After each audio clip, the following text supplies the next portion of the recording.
diajarkan, tak boleh diajar.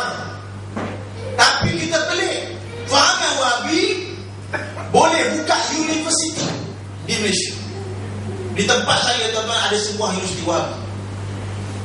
Apa dia ajar? Samakan Allah dengan makhluk, kafirkan kita ahli sunnah wal jamaah. Nanti anak-anak kita yang grad daripada sana keluar, kafirkan kita, sama-sama halalkan darah, akhirnya bunuh sama-sama, hancur negara kita ni, tak ada aman dan sudah. Buka universiti. Subhanallah. Universiti Wahabi di Malaysia boleh ada. Jalan. Itulah masalah. Masalah jahil, tak tahu nama universiti tu. Nanti kita akan beritahu. Surprise lah sikit. Wahabi merupakan sesat ulama ahli sunnah wal jamaah dan al-Maturidiyah. Dia kata dalam kitab tauhid mereka, dia ajar dalam sekolah-sekolah mereka. Dan dalam universiti yang saya sebut ni yang ada di Malaysia ni, dia ajak, dia buka beasiswa 37 juta ringgit Malaysia. Beasiswa, siapa tak nak? Tuan-tuan, kalau tuan-tuan rasa anak saya ni nak hantar kat mana, tak tahu ilmu akidah, tak rasa pentingnya akidah ni, dengar beasiswa 37 juta dibuka untuk rakyat Malaysia oleh Universiti Wahabi. Kalau kita tak ada kekuatan akidah, kita hantar anak kita kat sana. Akhirnya jadi apa? Anak kita balik kafir dengan kita, sesat dengan kita. Okay, mereka tak mengaku, tapi silibus yang membuktikan begitu. Saya di antara yang mengkaji silibus Universiti Wahabi tersebut yang dia berada di Malaysia, memang jelas silibus dari segi akidahnya adalah mengkafirkan ahli sunnah wal jamaah di Malaysia. Jelas. Bahkan dia kafirkan orang minta syafaat. Kalau syafaat, dia kata siapa minta syafaat, maka jadi kafir di sisi ijma'. Subhanallah, apa ni? Ada bukti dalam ni. Saya mungkin telah saya kata 9 pagi tadi. Wahabi mengharamkan zikir. Tak boleh zikir. Habis tak boleh zikir buat apa? Nyanyi lagu Siti Nurhalizah. Tak boleh zikir buat apa tu kan? Sedangkan zikir itu digalakkan dalam banyak firman Allah Azza wa Jalla. Ala bi zikrillah tatma'innul qulub. Bukankah dengan zikir pada Allah Ta'ala itu menenangkan hati. Zikir, dan tadi kita zikir la ilaha illallah. Wahabi kata kalau zikir la ilaha illallah sibukkan bid'ah sesat masuk neraka. Ini masalah dia. Bila jadi macam itu, jadi pertelingkahan, pergaduhan. Bila jadi pergaduhan, jadi apa? Pentakfiran. Bila jadi pentakfiran, penghalalan dam, menghalalkan darah. Bila halalkan darah, jadi pembunuhan. Kalau kita nak selamatkan negara kita ni, tuan-tuan, antara caranya banyak lagi yang lain. Ajaran sesat yang lain, kita kena tolak dua fahaman, Wahabi dan Syiah. Wahabi dan Syiah. Dan fahaman ini ada dimasuk secara rinci kepada setiap individu. Tuan-tuan, kalau ada terpengaruh dengan fahaman Wahabi ni, cepat-cepatlah bertaubat sebelum jam 10. Okey, dalam halaqah Mamnu'ah dikatakan bahawa zikir 10,000 kali menjadi syirik. Wahabi menghukum bahawa ulama muktabar sebagai sesat akidahnya, maknanya kafir. Ini tokoh Wahabi bernama Salih Utsaimin. Dia kata apa?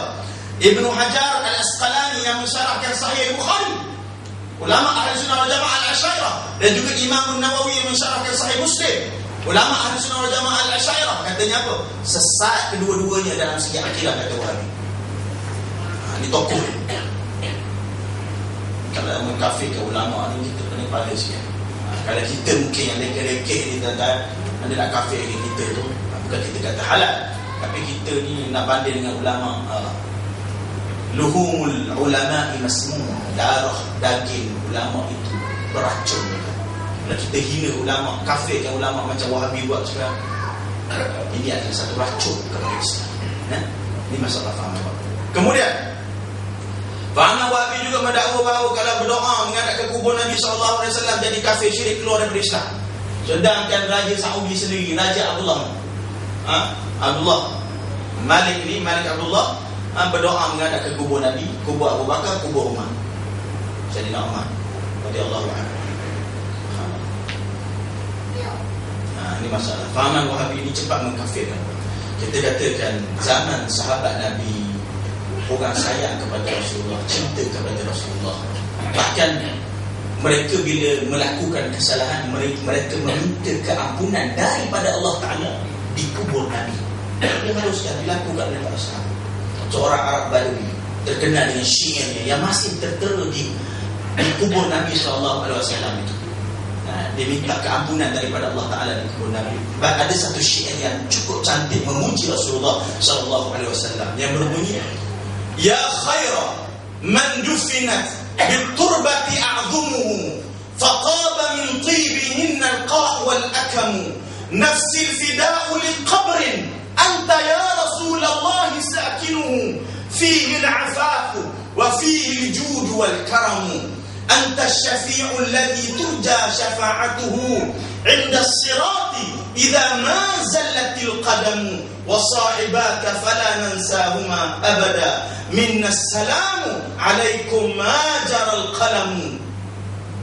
Puji kepada Rasulullah di kubur Rasulullah, puji Sayyidina Abu Bakar, puji Sayyidina Betul masih lagi syirik.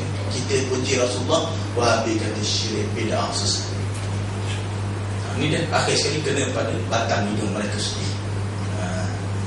Jadi kita katakan berdoa dengan menghadap kubur tak salah. Bahkan digalakkan di dalam mazhab jumhur mazhab Ahli Sunnah wal Jamaah, terutama dalam mazhab Syafi'i. Okey, Wahabi melambangkan Islam itu radikal kata. Ini masalah dia. Mereka menampakkan Islam itu ganas.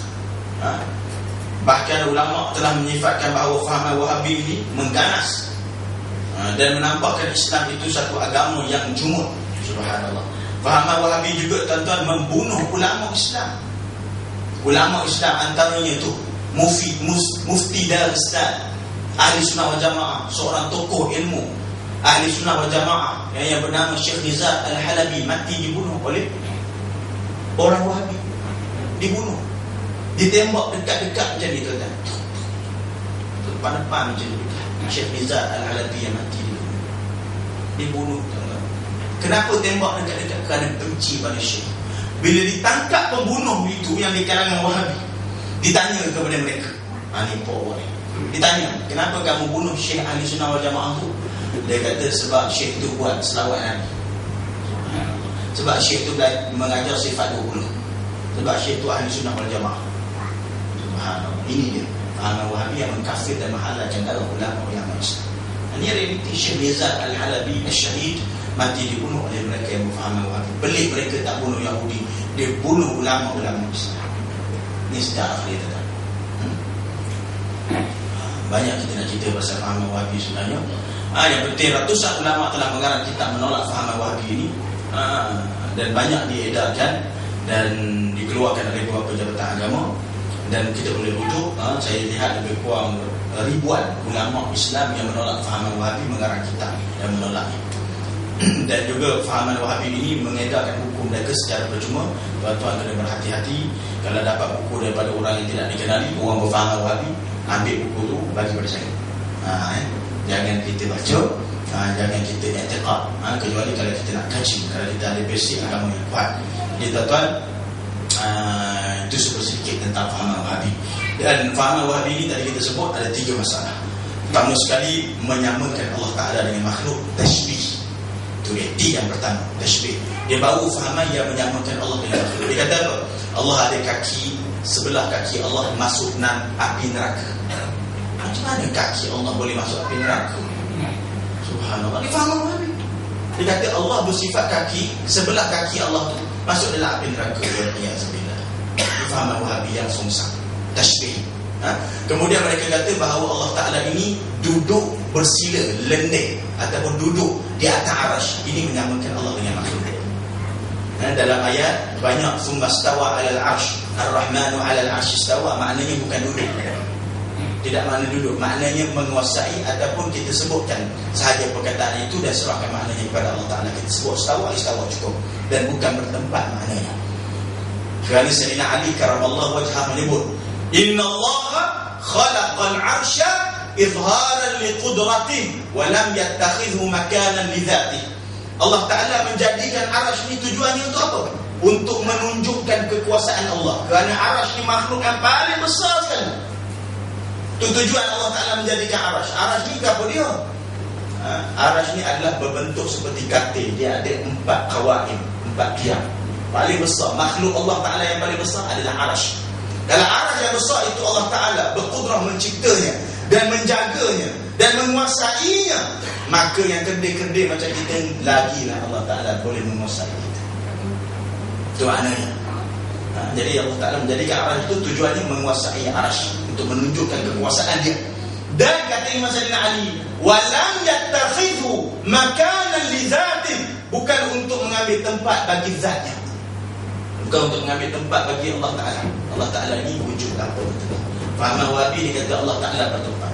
Fahaman Wahabi Melayu Malaysia tuan-tuan kata Allah itu duduk bersila bertempat di atas arash. Ini fahaman yang menyamakan Allah Azza wa Jalla dengan makhluk. Subhanallah.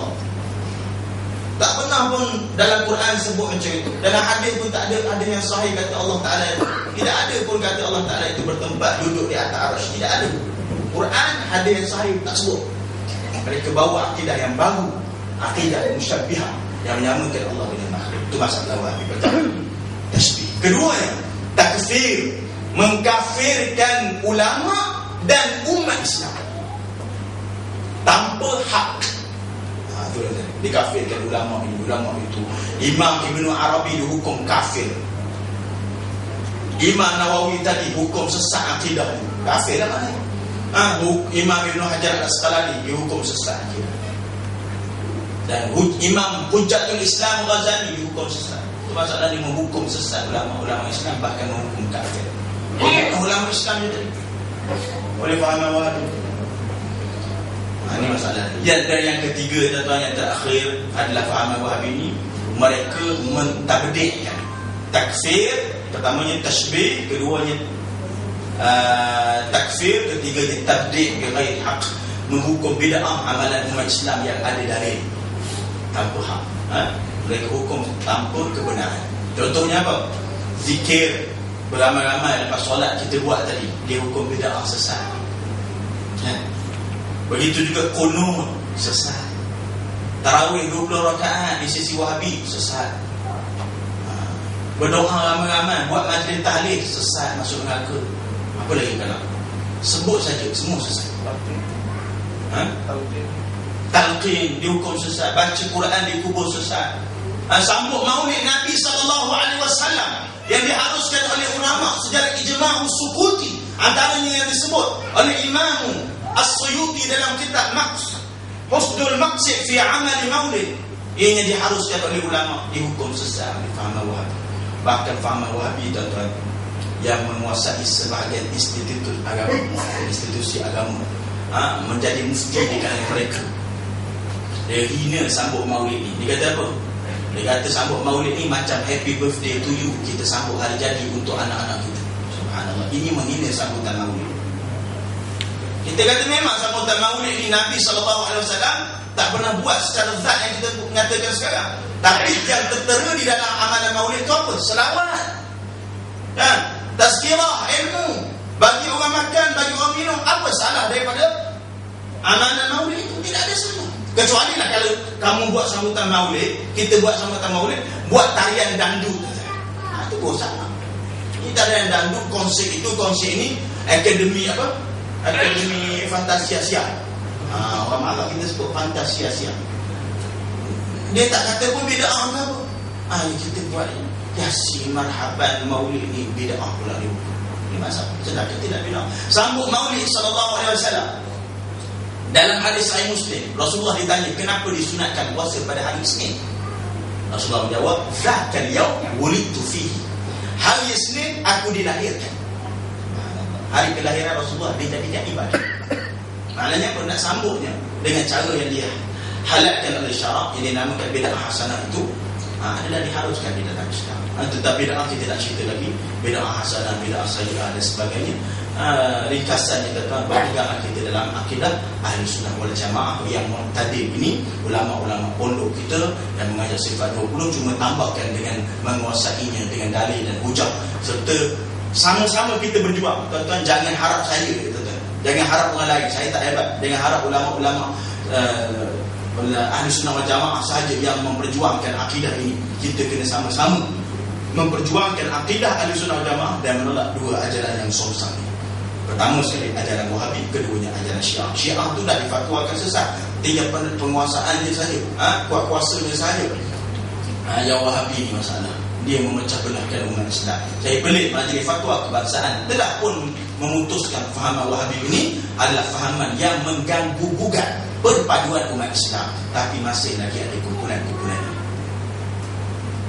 Ada lagi di dalam darah anak bangsa kita. Jadi tentang dan tertanam universiti itu nanti saya bilang dan sebagainya kita akan sebut. Dan saya rasa tuan-tuan pun lebih semangat sebenarnya. Tak ada yang mengantuk. Oleh kerana tak ada yang mengantuk, kita tidurlah dulu. Dan kita baca rumusan kita, kembalilah kepada manhaj Ahlussunnah wal Jamaah, iaitu mendalami ilmu akidah Ahlussunnah wal Jamaah dan juga ilmu-ilmu yang lain seperti fiqh, hadis, tafsir, tasawuf dan lain-lain, agar kita tidak menjadi orang yang melampau. Mendidik anak-anak kita, kita kena ajar anak-anak kita tentang, ajar dia, bawa dia ke masjid, bawa dia ke surau, dengar kuliah-kuliah ni, walaupun dia tak faham sangat, dia main-main biar lama-lama dia faham nanti. Mendidik anak-anak kita dengan diserapkan ilmu agama, terutama ilmu akidah Ahlussunnah Jamaah, seperti mengenal sifat 20 yang wajib bagi Allah.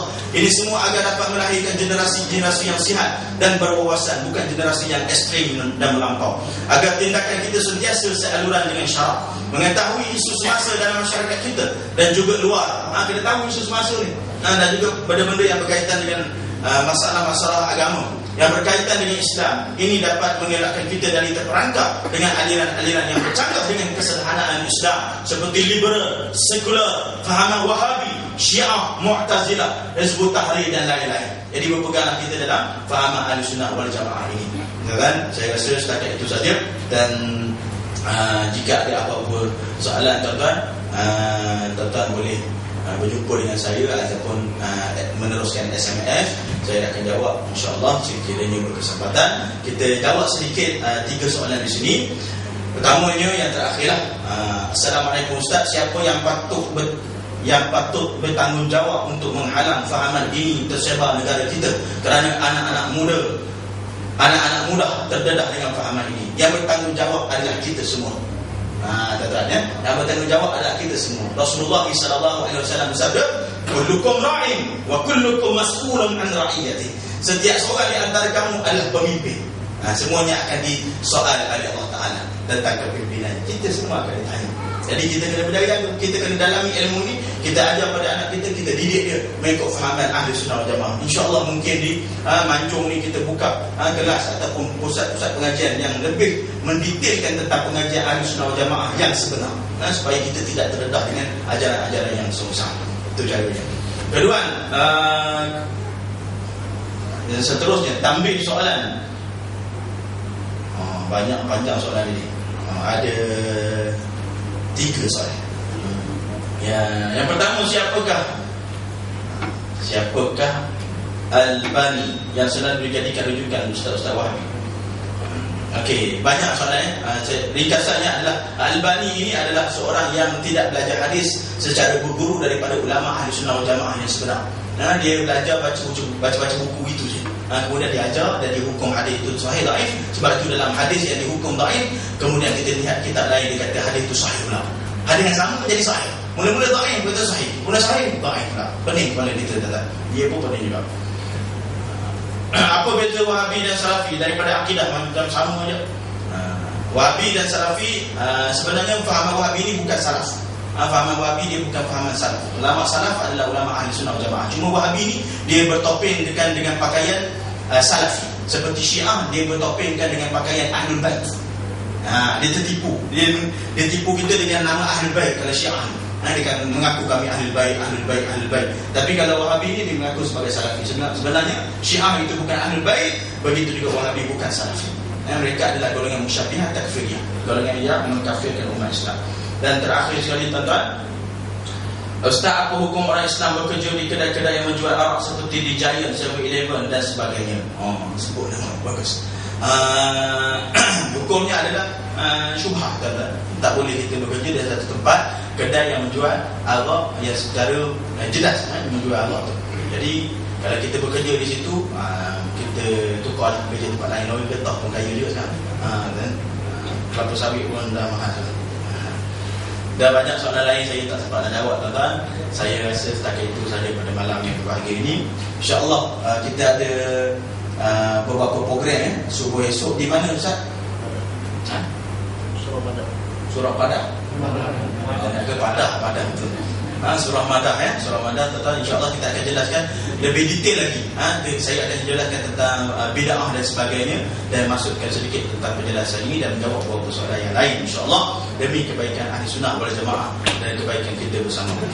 Dan saya nak mengajak khususnya jemaah yang berada di Masjid Darul Ihsan Samudra ini, Masjid Ihsan Samudra ini, untuk menghadiri di seminar Akidah Ahli Sunnah wal Jamaah dan Maulidun Nabi yang saya buat di Shah Alam di Yayasan Restu bersebelahan dengan Masjid Negeri Shah Alam yang besar tu.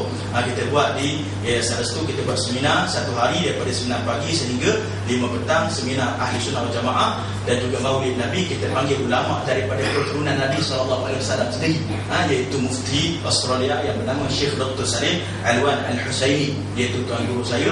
Boleh kita ambil berkat sikit dengan dia, ilmu-ilmu dia, dan dia akan beri ijazah pada hari tersebut, iaitu pada 4 hari bulan 2. 4 hari bulan 2 hari Sabtu tuan-tuan cuti. Cuti tak kat sini? Ke bekerja? Cuti. Jadi tuan-tuan boleh pergi ke Shah Alam, ke seminar di Yayasan Restu sebelah Masjid Negeri Shah Alam, sebelah Masjid Negeri Shah Alam. Dan banyak lagi majlis-majlis lain kita akan war-warkan. Dan tuan boleh SMS saya dan tanya apa-apa saja. Dan di akhir ini saya tutup dengan satu pantun tuan-tuan. Satu pantun. Bubur durian biji selasih. Sekian, terima kasih. Qul qawli hadza wa astaghfirullah li wa lakum. Assalamualaikum warahmatullahi wabarakatuh. Assalamualaikum warahmatullahi wabarakatuh. Untuk akan lanjut kami daripada Shah Alam, bukan untuk berniaga tapi ada bawa buku tak banyak tentang siapa sebenarnya Wahabi yang ditulis oleh Al-Fadil Ustaz Zamihan Al-Ghali. Buku tu ada di tepi sana. Siapa nakkan buku ni bolehlah berjumpa dengan anak saya. Pesanan daripada Ustaz Zamihan Masjid Al-Ghali, siapa nak ambil dulu pun boleh ambil dulu, tak apa, jadi masalah. Lagi satu buku yang dibawa adalah kitab Sifat Solat Nabi yang Sahih, yang mana untuk kita beramal, cara kita melakukan ibadat solat mengikut apa yang dilakukan oleh Rasulullah SAW. Kerana bukanlah di atas sangkaan kita, daripada kecil kita belajar sampai ke tua, masih kita solat, kita pun tak tahu macam mana tahiyat, macam mana takbiratul ihram, macam mana kita sujud dan rukuk dan sebagainya. Jadi ada 600 hadis dalam buku tersebut. Sebenarnya tak banyak saya bawa tu. Bagi sesiapa yang nak ambil dulu boleh ambil, dan kalau nak order boleh order dengan anak saya, dia akan teruskan insya-Allah. Dan itulah pesanan Ustaz Zamihan Al-Ghali. Siapa nak ambil dulu, tak bawa duit, ambil dulu. Kalau tak jumpa, dia halal. Itu pesanan dia. Sebab kita buat kerja dakwah, bukan kita untuk berniaga. InsyaAllah. Wassalamualaikum warahmatullahi wabarakatuh. Jadi kita tutup majlis kita dengan tahlil sebanyak 3 kali dan selawat kata Nabi Muhammad SAW bersama-sama. La ilaha illallah, la ilaha illallah, la ilaha illallah. Allahumma salli ala sayyidina Muhammad wa ala alihi wa sahbihi wa sallam. Bismillahirrahmanirrahim. Alhamdulillahi rabbil alamin. Wassalatu wassalamu ala ashrafil anbiya'i wal mursalin wa ala alihi wa sahbihi ajma'in. Allahumma la tada' lana fi maqamina hadha dhanban illa ghafartah wa la hamman illa farajtah wa la maridan illa shafaitah wa la daynan illa qadaytah wa la jahilan illa 'allamtah wa la hajatan min hawaijid dunya wal akhirati illa qadaytaha ya arhamar rahimin. Allahumma ansuril islam wal muslimin, Allahumma ansuril islam wal muslimin wa amlikil kafarata والمشبهة والرافضة والمنافقين ودمر أعداءك أعداء الدين وانصر جيوش الموحدين ومن نصر الدين ربنا آتنا في الدنيا حسنة وفي الآخرة حسنة وقنا عذاب النار وصل اللهم على خير خلقك سيدنا محمد وعلى آله وصحبه وبارك وسلم وآخر دعوانا الحمد لله رب العالمين أقول قولي هذا وأستغفر الله لي ولكم والسلام عليكم ورحمة الله وبركاته.